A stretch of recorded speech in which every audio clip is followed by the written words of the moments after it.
প্রতিদিনের মতো সকাল সকাল স্নান করে আজকেও আমি আমাদের বাড়ির ঠাকুরের পুজোটা সেরে নিলাম। দেখো, বাড়ির ঠাকুরের প্রত্যেক দিন এরকম পুজো করতে আমার বেশ ভালোই লাগে। খুবই ভক্তি ভরে আমি প্রত্যেক দিন পুজো করি। এরপর আমার কিছু বাইরে দরকার ছিল, সেই জন্য আমায় এই রোদেও বাড়ির বাইরে বেরোতে হলো। তোমরা তো কম বেশি সকলেই জানো কালকে সেকেন্ড দফার ইলেকশন, সেই জন্য আমাদের এখানে রাস্তায় কি ভিড়।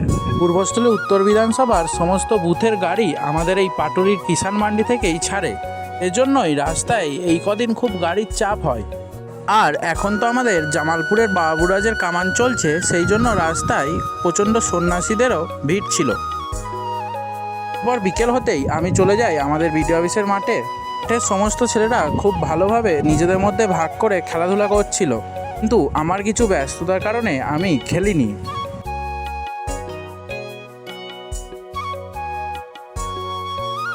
তারপর সন্ধে হতেই আমি চলে আসি বাড়ি। আজ আসি, আবারও দেখা হচ্ছে কাল।